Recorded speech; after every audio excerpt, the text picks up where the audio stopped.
Lifestyle Ninjas? Kevin David with That Lifestyle Ninja, and today we have a very special guest, Stefan James from Project Life Mastery. Now this guy is a real interesting case. We are going to talk exactly about how he went from a shy 17-year-old to a multi-million-dollar entrepreneur. And if you guys are out there and you're teenage or young entrepreneurs, we are going to discuss some very, very important topics that you absolutely do not want to miss. So make sure that you stay tuned until the end, because we are going to reveal some very interesting tips on how to build your first business and how to scale it into the multi-million-dollar range. So stay tuned, guys.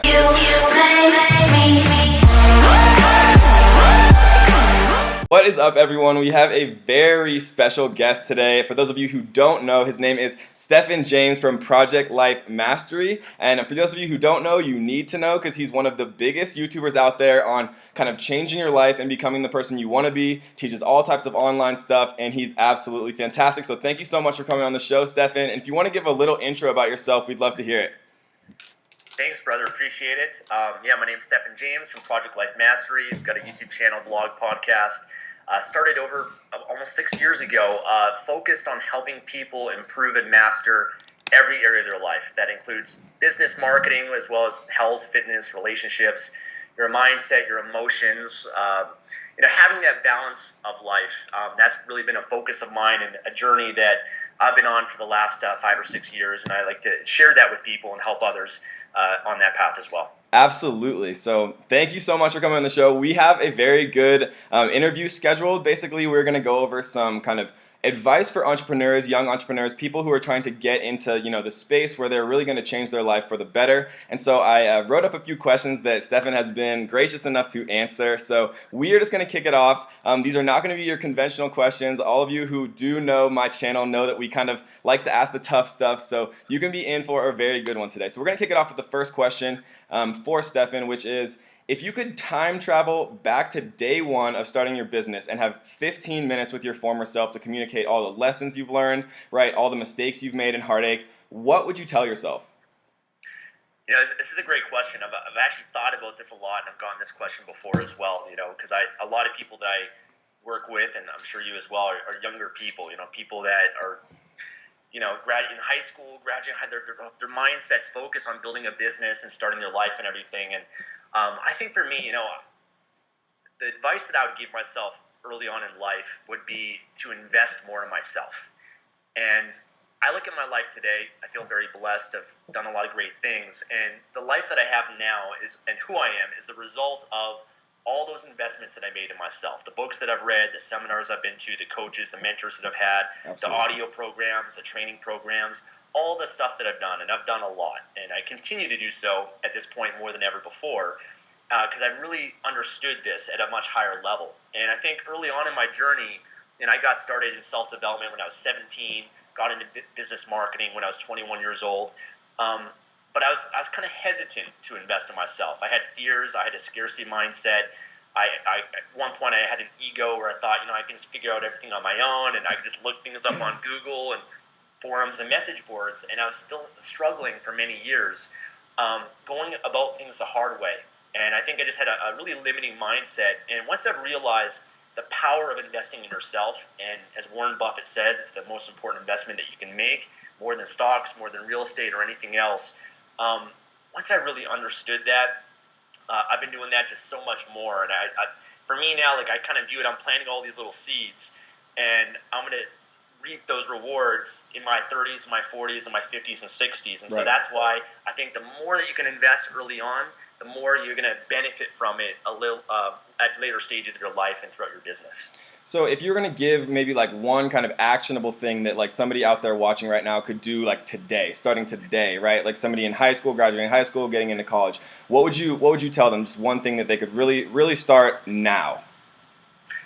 So investing in yourself, learning as much as you can is great, but also you got to make sure that you're implementing what you learn. And that's probably the most important thing. So the two both go together, right? You learn, but you also got to make sure that you're applying it. Right. And oftentimes when I go to seminars, events, or read books, sometimes some of that's not really actionable, and you got to find a way that you can really integrate that into yourself and your life. And I think one of the best things that everyone can have that I've had since I was 17 was creating a morning ritual. Right. So basically spending the first part of the day, whether it's 15 minutes or whether it's an hour, spending the time on you to make sure that you're at your absolute best for that day, to make sure that you take care of your mind, your body, and your spirit, whether it's exercising in the morning, whether it's feeding your mind with a good book, whether it's planning out your day, whether it's doing meditation, whether it's affirmations to change your belief systems, your mindset. I even have, as part of my ritual, I spend 15 minutes a day doing skill development. To develop my public speaking skills, I would get transcripts from the greatest speakers, and I would practice for 15 minutes just practicing my speaking skills. I did skill development in the morning, just improving my writing. I'd improve and practice my writing skills to develop that. So having that time to actually, it's kind of like going to the gym. You're training your muscles to get stronger as time goes on. You've got to do the same thing for your mind, for your spirit, for entrepreneurial skills, or whatever it is you really want to master. Make that a daily ritual and habit for yourself. Right. And if you do that every day, you're going to get better. It's just a matter of time. And they want to build a business, and they have a lot of reasons or stories why they can't do it. Their English isn't good. They're not a good writer. So true. They don't have the confidence. They don't have the habits. Well, you can create a habit every day to improve that. Nobody was born with it. We've all improved and we've all grown. And so I think having a ritual that's maybe custom tailored to you to help you be the person you want to be, I think that's a key thing to have. Right. Yeah. I mean, one of the biggest things I've learned is you get good at what you do.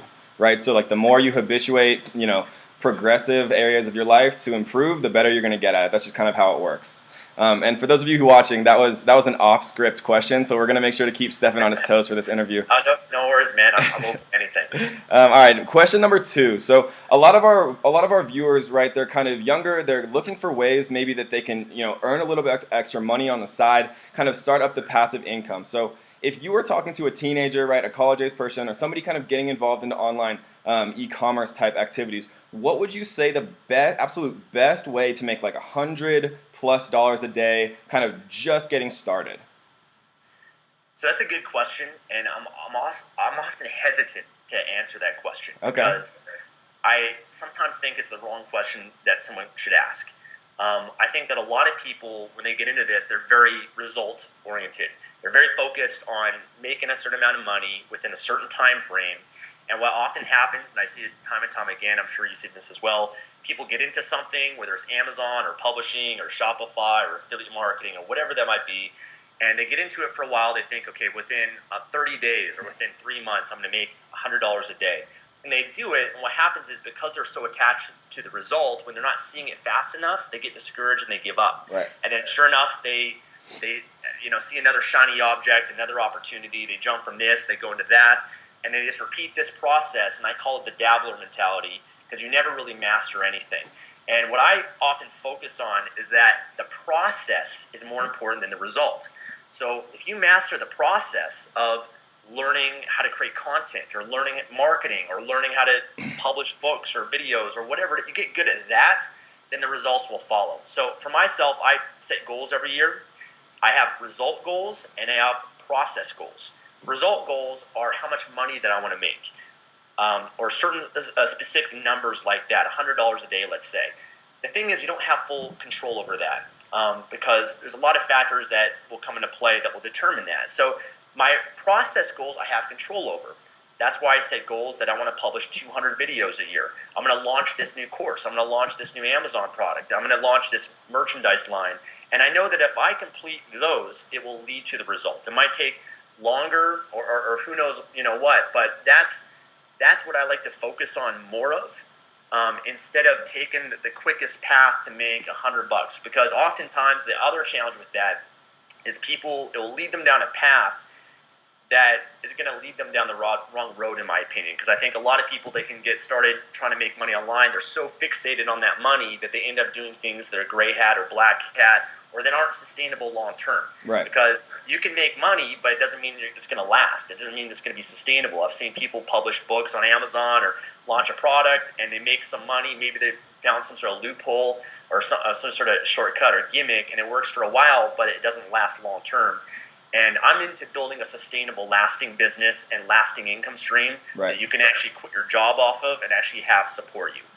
But with that being said, that's kind of like my first thoughts that I give on that. Just the mindset portion for those that think that way.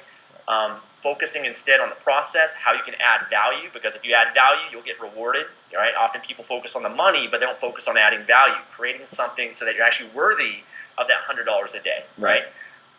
The other piece, I think, there's obviously different business models logistically that will take longer than others. Maybe in Amazon, because there's inventory, suppliers, etc., that can take a little bit longer, versus if you're doing Kindle publishing, you could have a Microsoft Word document right now on your computer. You can, log into a KDP account, Kindle Direct Publishing. There's a little cover creator there. You can publish a book, a document, and it'll be live on Amazon in 24 hours. And you can, start making money there, and then just start sending traffic and promoting it. Or affiliate marketing can be a little bit faster than others, just because you don't have to create the product or come up with the idea. You can just focus on the traffic generation and make money from that. So there are some that are a little bit faster than others. Right. But, again, I often try to encourage people to make sure that for that reason necessarily, that they're doing it to build a long-term sustainable business. If you're desperate, if you are broke and need money, I often say get a job and work on this. But, be in it for the long term. Being in it for the long term. It's like someone that wants to lose a lot of weight. What's the fastest way to lose weight? Well, you could starve yourself. You can do certain things, but it's not going to be sustainable, because you're probably going to, binge back, or you're not going to create the body that you really want that's going to last long term. So that's why I like to focus on more sustainable strategies. And I often tell people, there's so many ways of making money online. Whatever there's the one, they all work. They all make you money, but whatever's the one that you believe the most and buy into is the one that you should pursue. Because I could try to convince you that Amazon is the best, or affiliate marketing, or creating a course or software, but it's whatever you believe is what's going to matter, because that's the one that you're going to put the work into and actually follow the process and go through the trials and tribulations, the ups and the downs, put in the time, the energy, the money, and actually stick with it for the long term. Right. So, whatever's the one you are passionate about, you believe in, that's probably the best one for you. Okay, cool. I think I totally agree with Stefan here. They get a little bit too myopic, too short-sighted, and they're not really thinking about investing in themselves for the long term, right? Because these businesses take time, so you want to be passionate about it. You want to make sure that, the things that you're investing your time and energy into is something that you truly believe that you can make work, which I think, and I agree with you completely that is vital for the success. Now, by the way, I'll just actually add in, I'll give you an example. I've worked with a lot of people now, and I remember this. I've worked with a lot of clients, and I've seen the patterns of failure, I've seen the patterns of success. And so I kind of share these things that I've noticed amongst myself, as many people that I've worked with as well. And I remember one person I was working with, they were getting started on an Amazon business, and they were in that desperation mode. They just needed to make money as quickly as possible. And what ended up happening, though, is they ended up making a lot of poor decisions, because they were in such a rush to make $100 a day. And they just, they kind of did a shortcut with their product research. I think they did iPhone cases, and they jumped right into that. Yep. And they did the shortcuts with the suppliers. They didn't do enough research and really communicate with them and negotiate and make sure they're doing things the right way. And they put it up there, and they ended up getting in some trouble and getting, like a lot of these problems that came up because they were trying to rush it. They were trying to go too fast, and they ended up doing a disservice to themselves, because they didn't have the patience and weren't making the right decisions for the long term. And so I just think, making sure you're doing things the right way. And I know you're big into courses and trainings, things that you have available as well, but yep. Doing things smart and learning from the right people and being guided the right way. And if it takes you longer than what you expected, that's okay. This is a long-term journey, and it's going to change the rest of your life. I mean, if it takes you a year or a few years, it's worth that time putting it in to live the rest of your life financially free or quit your job. Right. Exactly. No, yeah. I mean, it's an investment in yourself, right? So people that are trying to take shortcuts, right, you're really only doing a disservice to yourself. Really, the only way to be successful is to put the work in, to learn. And, having a mentor like Stefan, like myself, like anybody else out there, right, who really cares about you guys and cares about our viewers and cares about the people that we're interacting with, it's just much easier to kind of learn from us and from other people, right? Because I've made every mistake on Amazon, so I can save a lot of mistakes for people that I teach, and similarly with you and the subjects that you know. Cool. So our next question is, We know that you are kind of a master of time management, and for a lot of people, including myself, definitely, managing my time, and especially as an entrepreneur, is very hard, right? It's a lot kind of easier to just go to work on time every day at the same time, kind of being, just getting into that habit. But when you're on your own time, right, you're your own boss, it's much more difficult to kind of manage that for yourself. So, do you have maybe like an out of the box kind of like tip or hack that people can use kind of to make the best of their time? Great question. I mean, there's a lot that I can share on this, some basic stuff, and then kind of higher level and just maybe the overall mindset of it. But the truth is, you're not going to get everything done that you want to in a day. You're just going to get more and more things, and that's just the reality of an entrepreneur in life. Is that there's more and more things that come up. You knock off one thing off your list, and then before you know it, there's 5 other things that you got to do. Absolutely. I think it's more so learning how to prioritize your time. There's all these things that you could do, and especially when you're first brand new to starting a business, there's all these different skills and all these different things that you got to do to build your business. That there's just no way you could do it all. So you got to be really good at prioritizing. You got to know what are the highest leverage, most important things for you to do that are going to bring the biggest return, make you the most amount of money, or get you the furthest ahead. And so what I often do, when I plan out my weeks, I plan out my days. I believe in being proactive, scheduling my time, not just reactive to whatever comes up, and spending my time on what's really most important. So I plan out my day. I write out, okay, here's all the things I want to get done for the day or all throughout the week.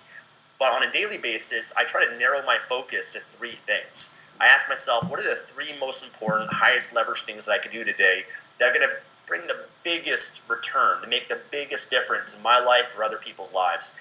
And I try to eliminate all those little things that keep you busy, but they don't really make you further ahead. A lot of it's just maintenance stuff, but it's not growth stuff.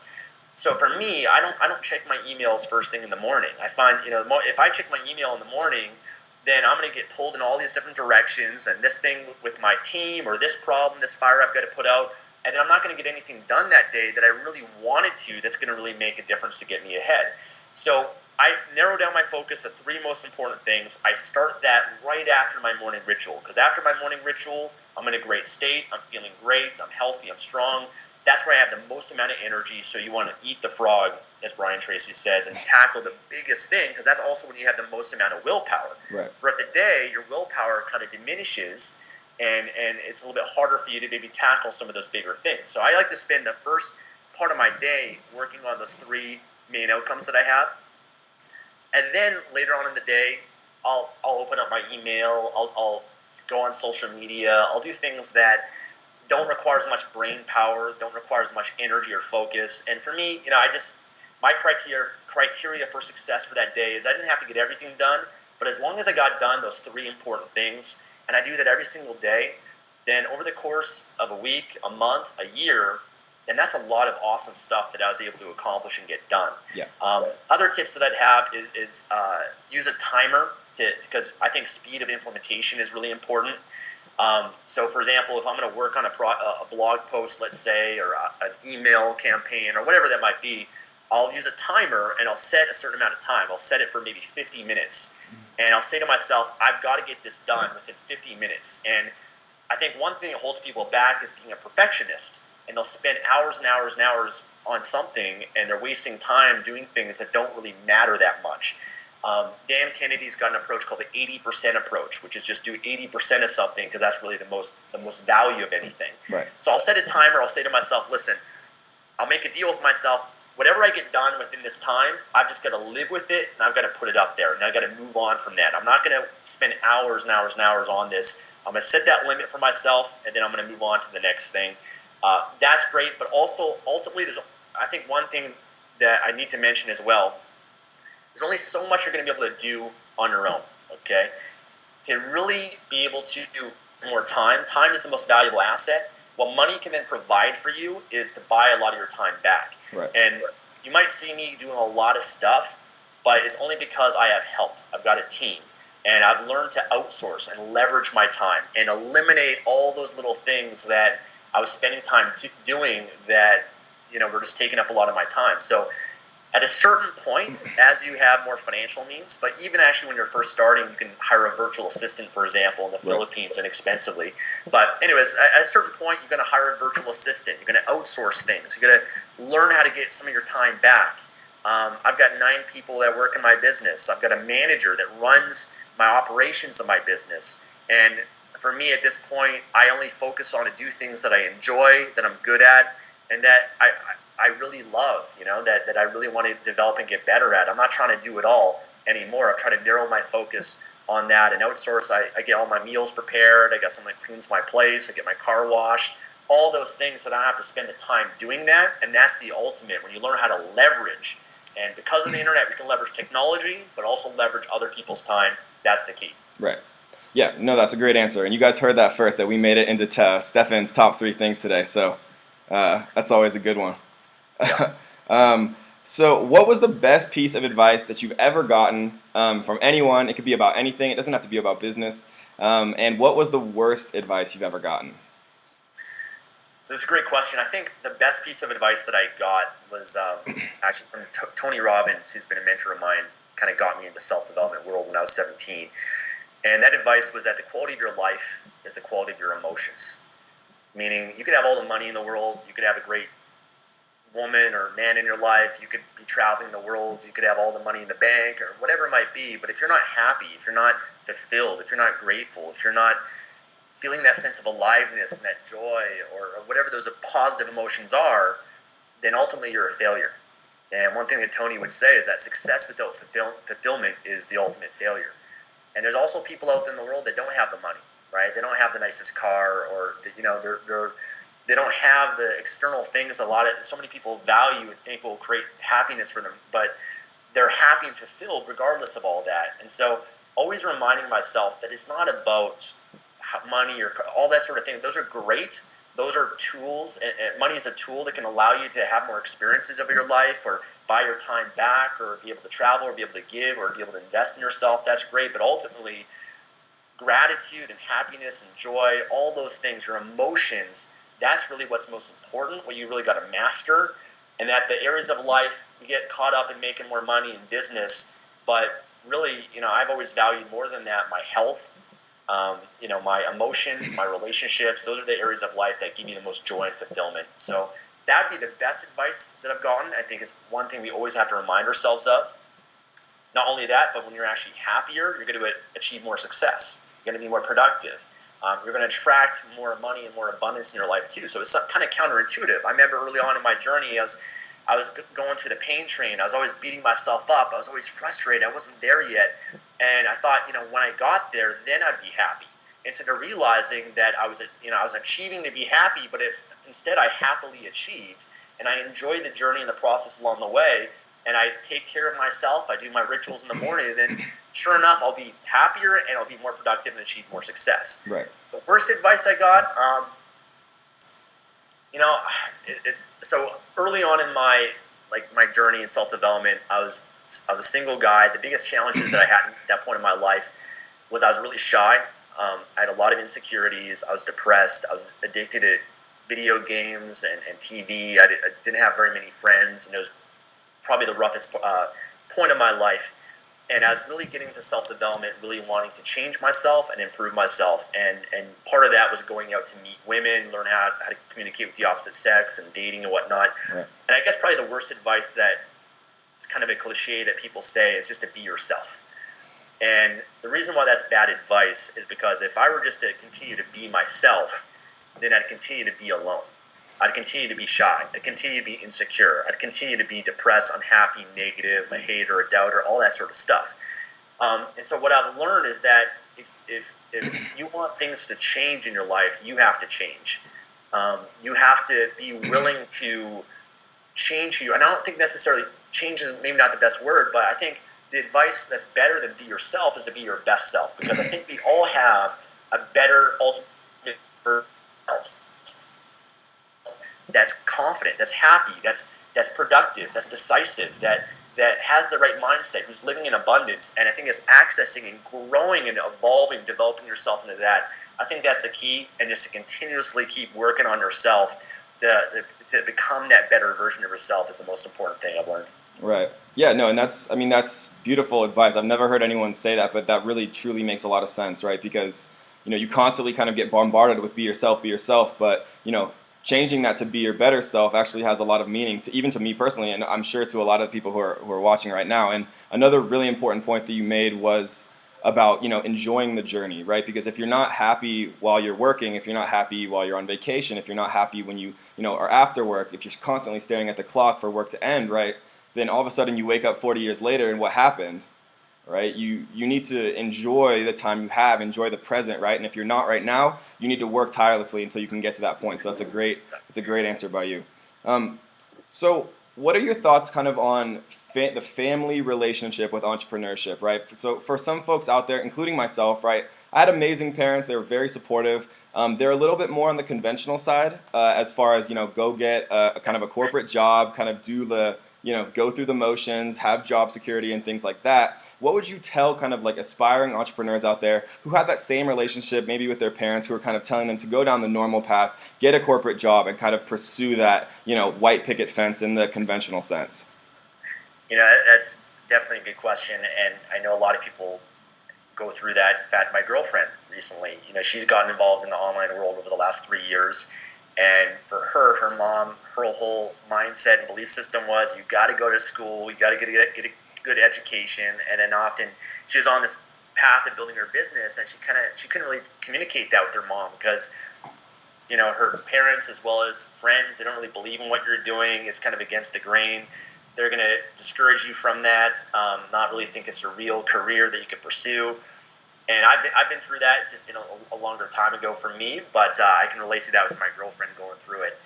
And I think, one of the challenges that you're going to find, though, is just society is conditioned a certain way and has been for such a long time. And you get kind of conditioned as you go through school that you should get good grades so that you can go to university and, go to college and get a good job.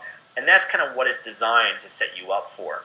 But the world's changed. As you know, there's the internet, and there's jobs and opportunities that exist that didn't before. And there's ways that you can educate yourself now without having to go through the college or university route and getting on all the student loan debt and going through that process to get a 9 to 5. There's this other world that exists of courses and learning from other people online and whatnot. And I think, just the older generation might not understand that. For those that are watching, your parents just don't really get it and understand they want the best for you. They want you to be secure and want you to be safe. And I kind of went through a phase in my life too, because I grew up in the family business, and my dad always did construction work. And I always worked through a high school for the family business. My dad wanted me to take over the business, and it just wasn't my passion. I just knew I could have made a lot of money doing that, but I wouldn't be fulfilled by it. And so at a certain point, I had to make a decision. Listen, do I want to make my parents happy, but ultimately be unfulfilled and unhappy with my life and do what they want and what everyone else wants me to do or be? Or can I pave my own road and follow my bliss and follow what's going to make me happy, what my vision is for my life, instead of some sort of projected vision that my parents or family have for me? So it was a little bit rough, kind of separating from my dad and saying, listen, I want to go and do this instead. And of course, you're going to have to deal with the discouragement and everything from that. But it was one of the best decisions that I made. So I think understand that your parents have good intentions. You just might have to make that decision for yourself, what you want to do with your life, what's going to make you happy first and foremost. If other people don't understand that, you can't let other people's opinions affect the decisions that you want to and dictate your future. Right. You've got to make those decisions for yourself. It's challenging. And then sure enough, what happens, funny enough, and I'm sure you've experienced this, is when you start to achieve success, then all those people, your family, your friends, they all come to you and they want to learn what you did. Right. And they want to meet up with you for coffee and take you out for dinner. So funny enough, I've got my brother into an online business, my sister, my mom, although she's not really active with it. She's in her 60s now, but I helped her out a bit with that too. Yeah. My cousins, my friends, so all those people that didn't understand it, kind of come around to it, understand it, because the results speak for itself. And you're going to go through that phase. So I think, just trusting the process and following what your vision is for your life. Right. Yeah. So it's kind of like the entrepreneurial circle of life, right? You kind of start out as Simba, right? You're helpless. You're getting held up by the monkey. You got to crawl your way through the stampede, and then all of a sudden, you're this big majestic lion that everybody wants to figure out how you did it from. So don't give up is the motto from us. I think, at least from me, people just kind of have a way about being, wary and jealous about entrepreneurship. They don't understand it, right? A lot of people have conventional mindsets, so never let anyone stop you. Always be your biggest fan, right? Be confident in yourself and what you're doing. And if you put passion and add value, right, you're going to succeed in the end. All right, so we all know about kind of Facebook advertising, Google ads, right? A lot of the conventional ways. Have you ever done any kind of like weird marketing that you had just tried for the first time, or you've seen kind of some unconventional success? Do you have any kind of creative marketing strategies that you might tell people that they might not have heard of yet? Not really, to be honest with you, because it's kind of funny. When I first got into this, I was very much in the internet marketing, right? Okay. And I was really learning it, mastering it, all the courses, all the programs, seminars, and really kind of nerding out on that. And I was learning from a lot of different people. And what I've kind of evolved to now, like, because I used to, really get into the SEO and be really on top of all that stuff. My focus now has actually been less on marketing tactics, but again, more on what the most important thing is for me to focus on that's going to bring the biggest results and also that I enjoy the most. And so what I've found is that I put my focus on creating really awesome, high-quality content. I really want to help people. Everything that I put out, I want people to receive it and feel like, wow, that was awesome. I want to elicit a reaction where they want to share it, they want to like it, they want to link to it. And naturally, I'm building a relationship with them and adding value, building trust. And then, at the end of my videos, I might link to something or mention something for those that want more. But I try to spend 95% of my time and focus really providing value, because I believe in doing so, right, it kind of takes care of everything else. Because if you do that, then people are going to want to know more about your programs and your products and your services and eventually become a customer. So I've actually learned that has been more powerful for me, and that's also what I enjoy more. I've never really been into like the analytics like I got friends that are super nerdy marketers where they split test everything. They know the conversion rates. They got everything down to like a science. And for me, I think, I've done that for a while at different points. But again, I've just kind of realized that like this is what I enjoy and what I'm the strongest at. I've got a team now as well, which is great because that can support me in my content creation, and they can kind of do some of the the other stuff for me, right, PPC and stuff like that. But I think also another important thing I've learned is that at a certain point, like when you're first starting your business, you got to be a jack of all trades. You've got to learn all these different things because you don't have the resources to hire people to do all these things for you. Exactly. So you might have to learn PPC. You might have to learn SEO and blogging and all these different things and develop those skills. But at a certain point, you get to once you start having success with that, you got to decide: do I want to be good at 10 things, or do I want to be really great at 2 or 3 things? And you narrow your focus to what you really want to master and be really great at, and then you find people to do all the rest for you. Right. So I wouldn't say I wouldn't consider. I don't think we do any special marketing, to be honest. I think actually I've kind of gotten away from being really involved. Obviously, I still think I'm a great marketer and I do a lot of general things really well, but I wouldn't say any tactics or things, because oftentimes, again, those can work for a while but not necessarily be sustainable too. If you discover a little tactic for SEO or PPC and it works for a while, it's not going to be as sustainable. So again, I like to focus on the 80-20. What are the 20% of the actions that I can take? They're going to produce 80% of the results. And so I find I can get away with not having to worry about split testing as much or optimizing things, because also, the people that consume my content and the value that I'm providing, I'm getting warm and hot leads. Right. I don't have to, there's already a level of trust where it's like if I launch a product, the headline or the colors or the all these little things don't matter as much because there's already so much relationship. I've had people that have bought my products and courses. I have no interest in going through this, but I'm just buying it because I want to support you. You made such a difference in my life. Like that, those are the raving fans that I want to create in that culture, and I find that kind of takes care of the everything else for you. Yeah, no, I think that's a great answer. I mean, building the infrastructure is so important. I think I really agree with that. When you're kind of starting off and you might not necessarily have the resources to have a team and things like that, it's very important to at least learn it all, right? And then you can kind of figure out what you like and what you don't like, what you're adding the most value doing. And YouTube and kind of interacting with people is so important too, because you talked about warm leads, and just kind of giving a face to the name. Really building a relationship with people allows you to not have to focus so much and spend so much on marketing because you kind of already have that relationship built.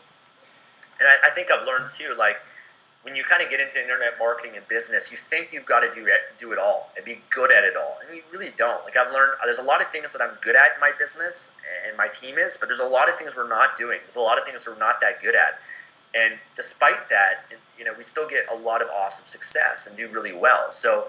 You don't have to be great at everything out there because there's a lot of skills that you have to develop and master. You can just be really good at a few of them, and when oftentimes now we don't.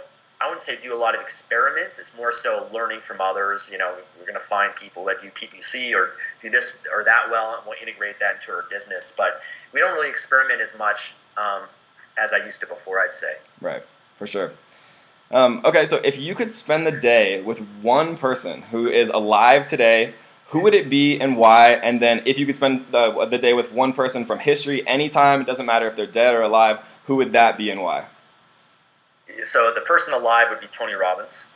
He is someone that just made the biggest difference in my life. When I was 17 years old, as I mentioned, I was really shy, I was depressed, I was really negative, I was and really in a bad place in my life. And when I discovered Tony Robbins, he made me believe in myself. Before then, I didn't really believe that you could change. I just kind of thought you're born this way, this is who you are, and that you just live the rest of your life this way. But when I listened to him, he gave me a lot of belief in myself that I could be whoever I wanted to be. And he's been a core mentor of mine as well as many others, but I'd say he's been the person that I've looked up to the most and really shaped a lot of my values to be where I'm at today. So I'd love to meet with him. And actually, so funny enough, I was in Seattle in March.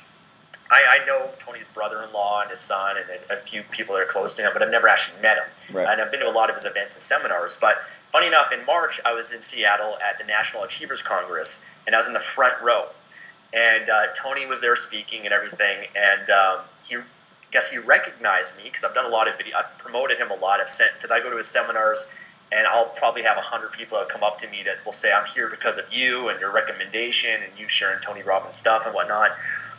So I think, he recognized me just from talking about him and me on YouTube and whatnot. And it's kind of interesting because, he kissed me on the head and he came up to me afterwards and told me to write him on Twitter and a few little things. It never really led into much because I followed up with him, but I didn't really persistently harass him or anything like that. Right. But it's just kind of a cool experience to be able to have a bit of that experience. And that's oftentimes how I wanted to, someone like Tony Robbins, I wanted to be in a position not as someone who's like trying to get his attention and be around him, but someone that he respects and someone that he'd want to have a mutual conversation with and be able to build a relationship with. But so he would be the person living, and the person throughout history. It's a lot of awesome choices, but I'd probably have to say Jesus. And I'm a Christian, but Jesus just from the fact that one of the most famous figures throughout history, and a lot of questions I'd probably have. Right, for sure. Cool, man. And if you need lessons on how to be persistent and annoy people, I was very persistent and annoying to Stefan before he graciously agreed to come on the show. So I'm free to coach you on being persistent and annoying if you ever need that. Sure. Cool. So do you think that anyone anywhere can have success as an entrepreneur, or do you think that people kind of are stifled or held back by their settings growing up or their socioeconomic status or where they're from or anything like that? Do you think that anyone in the world can become successful if they work hard enough? Absolutely. I haven't seen any limitations that can really prevent someone. And all the limitations, all the stories that people think they have, there's countless examples of people that have been through the exact same thing or far worse off and still been able to succeed.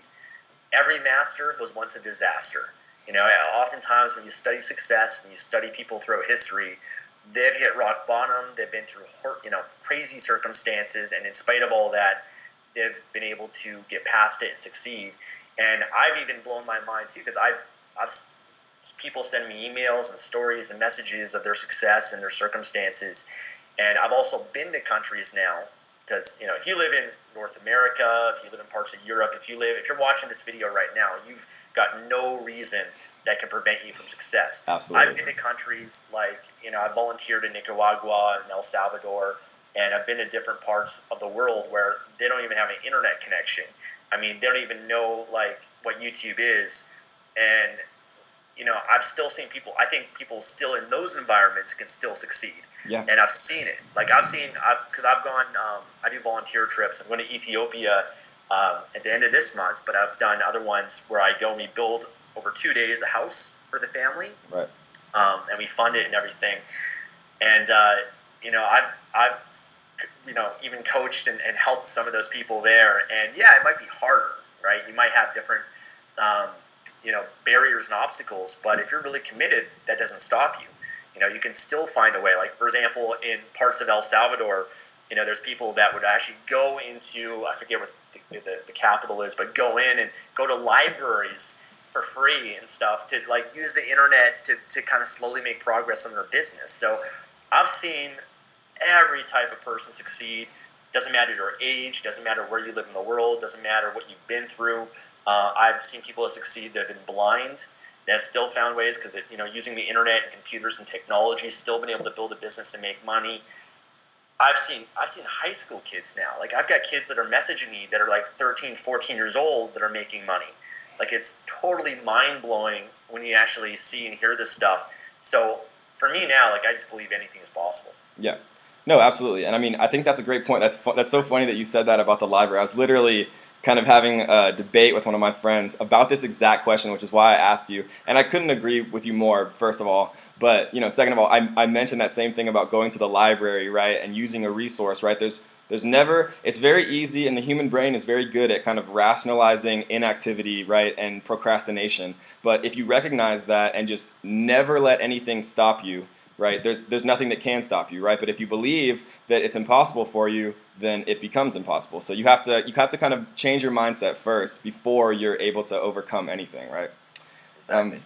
So everybody out there loves a good quote, right? So do you have a favorite quote, anything that comes to mind, right? It can be entrepreneurially, it can be something, just about your life or anything, but do you have a favorite quote? And could you give us a little reason about why it's your favorite?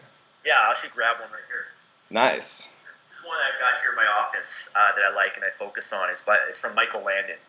And it says that someone should tell us right at the start of our lives that we're dying. Then we might live life to the limit, every minute of every day. Do it, I say. Whatever you want to do it now. There are only so many tomorrows. So for me, that's just a reminder that, life is precious. Oftentimes people don't really live their life until they're told that they're going to die, then they start to live their life to the full. And I think we all need to remind ourselves that we are going to die and that we've got to make sure that we cherish this life. Whatever you want to do it. Live in the moment, carpe diem, seize the opportunity. So that's just a good reminder for me to focus on that. Right. Yeah, no, I couldn't agree more. That actually gave me the chills, to be honest. That reminds me of one from Steve Jobs that's kind of similar, that I think he said, if you wake up enough days in a row doing something that you don't enjoy, then you need to make a change, right? So if you're not living and enjoying every moment, right, the next day you could get hit by a bus, a plane could fall out of the sky, any number of things can end, the beautiful opportunity that is life. So it's so important to kind of really make sure that you're enjoying every single moment. Yeah. And okay, so we talked about habits. So you talked about your morning ritual, kind of, a number of different things that you do to stay organized, stay successful. If you had to choose one single habit that you could, attribute to your success most, which habit would you say that is?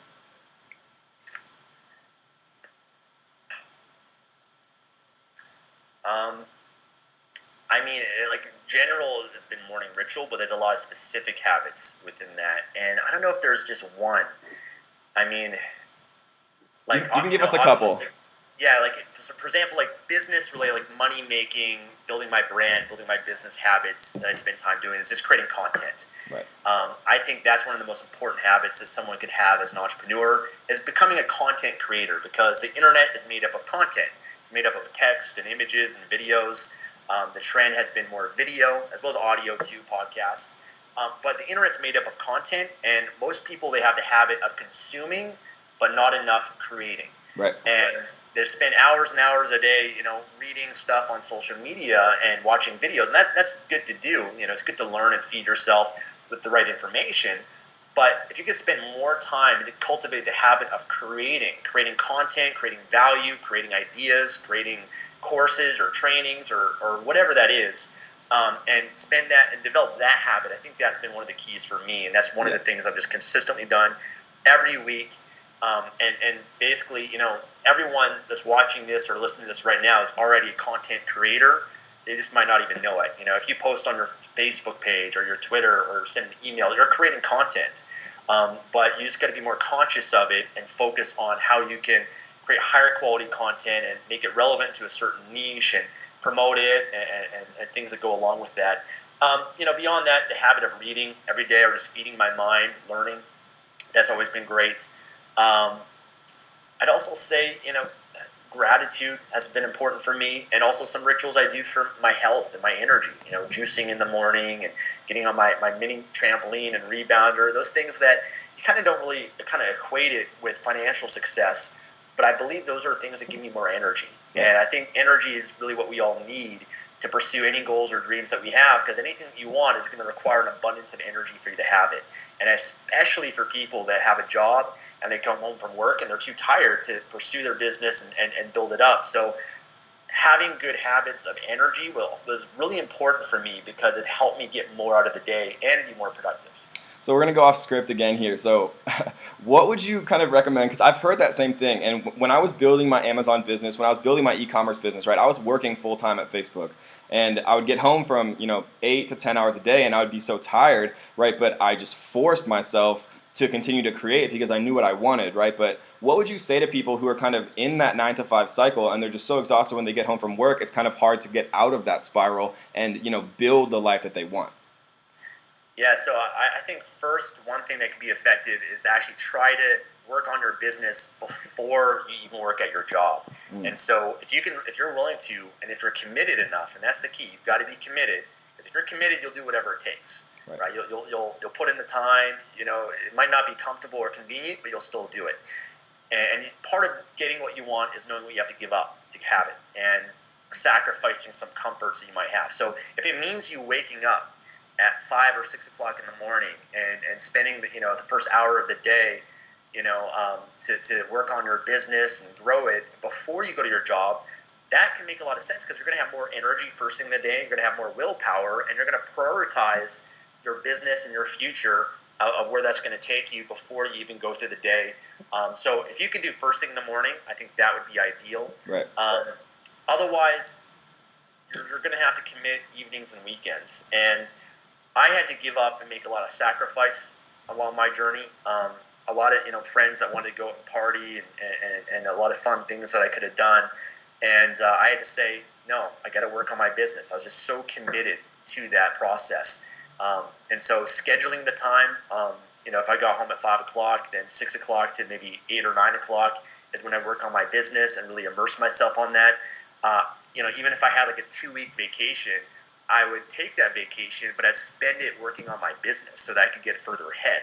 And I think, for me, I just really believed in the potential of this. Like, I just knew that the more that I could do now and work my ass off, it would translate into being able to quit that job and be able to work at this full time and travel the world and do whatever I want. So I was willing to make a short-term sacrifice. It's not for the rest of your life. It's short-term. You make it maybe for a year or 2 or 3 years, and you pay that price. And I believe it's a small price to pay, because when you can quit your job and you have this passive income or this online income, it's worth it. Right. There's not anything, you don't never have to have a job again. and then you have the rest of your life to travel, to have fun, to go with your friends, and do all those sort of things. So, the energy is key. The discipline is key.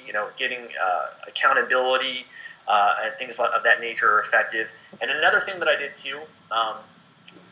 So kind of early on in my journey, I actually went to Southeast. At one point I was living in my friend's living room on his futon because I was in credit card debt, and I was trying to save some money and pay off some of the debt and whatnot. And what I actually decided to do was to go to Southeast Asia, and I went to Thailand and Cambodia and Laos and Vietnam for a few months. And I set a goal for myself that I would not come back to Canada until I was making $300 a month. And that was my goal. And I actually found by going there, it was a lot cheaper to live there than it was in North America. Right. So it was actually, I was able to save a lot of money. I was able I put aside some money and everything. And I also had another business. I was making a little bit of money from, I think I had like $1,000 a month that I was living off of in Thailand. But I was able to work at my business. And within those 3 months, I got so much done. I was so productive. And I think that was a key point for me that allowed me to get further ahead too. Right. Cool, man. So, so isolating yourself kind of from the distractions, from kind of what you're used to, from all of your friends at home, sometimes can have a really profound effect on changing your life. And I think, I'm not speaking for you, but I assume that kind of happened to you going to Southeast Asia, right? It's similar with me, leaving kind of my home city in college. So, sometimes kind of going out on your own can have a big effect if you really, commit yourself and commit your time. I think the best way to learn or master something is through immersion. Right? So there's spaced repetition. So if you want to learn a language, you could take a class once a week. If you want to build a business, you could work on it one day out of the week. Or if you want to learn that language, you go to Spain, right? You immerse yourself in the culture. You're going to learn that much faster. You immerse yourself in your business maybe for, a few weeks or months or whatever you can dedicate to it. But you're going to, within a month of immersion, you can get done what would normally take someone a year to get done, in that shorter period of time. So right. You can get really further ahead if you immerse yourself in that process. Right, exactly. And so we have one final question for you. We're almost at the full hour, so thank you again for coming on and giving all these amazing answers for everyone. So for our last question, for all of the aspiring entrepreneurs out there, right, all of the kids in high school, graduating college, whatever point they're at, it doesn't matter. If you had to choose the number one most important skill necessary to become, successful as an entrepreneur, whether it's in your own personal life, whatever it may be, right? What is the number one skill most important to achieving success? Man, that's a hard question. I think it depends on the business, most likely. But I think in the online world, I can share what has attributed the most success for me, and that's been content creation. The skill of creating value. And I really believe, that's essentially what entrepreneurs do, is they solve people's problems at a profit. They provide value, whether that's through products or services or content or whatever that is. But, for me, the only way I look at the internet is just content that's out there, images, text, videos, audio, and cultivating that skill of creating value. And I think that's one of the best ways to build a brand online, which people recognize and they associate positive emotions to, and they follow you. And YouTube and Google and Facebook and Twitter and Instagram and Snapchat and Periscope, these are all platforms that allow anyone to put out their content, to put it out there. And I think that's one of the best ways that you can get traffic. You can attract people to you online. Even running ads, image ads or video ads or text, that's still a form of content that you're creating and you're putting out there. And once you've created content and you attract people, you have followers or traffic or whatever it is, there's so many ways you can make money from that, whether it's affiliate marketing or launching an Amazon product to that audience or launching a book to them or providing a service or whatever that is. And, so for me, that's been the most important skill that I think that's attributed to my success, is just really focusing on that. And I oftentimes ask myself the question and have the frame of mind of how can I serve? In fact, whenever I do interviews or create videos or content or speak, I ask myself questions. Why is what I'm sharing important? Why, is it a must for me to communicate this to them? Why do I care about the person I'm communicating with? What do I respect about them? I ask questions that allow me to be able to serve and make the biggest difference. And I think if you do that and you have that as the intent, you will get rewarded financially, because the money that you make is only a symptom of the value that you've provided. You provide value to people, the money will come. By providing value through creating great products, services, or content, then people will pay you for that. And so I often focus on providing the most amount of value, and I think that's what allows the money to kind of flow in from that. Yeah. Right. And so again, a great answer. Creating content has such a funny kind of reaction too, because when I was first starting out, I was thinking to myself, how can I reach out to all these people who are already so successful, right? But the funny thing that happens is when you start to create content, truly adding value to things, people come to you, right? People are attracted to that energy that you put out, and if you're passionate about what you're doing, which you obviously are, that's how I found you, that's how I started pestering you, right? Then people are going to come to you. So creating content is such a huge value add. And so we are finally out of time, unfortunately. I wish I could continue picking your brain forever. Again, for those of you who don't know, Stefan James from Project Life Mastery, again, ProjectLifeMastery.com. I encourage everyone to go check it out. If you want to change your life, whether you want to start a business. And so the final question is, for all of my viewers who I'm sure are loving this right now, is there any chance we could get you on for a second interview sometime down the line?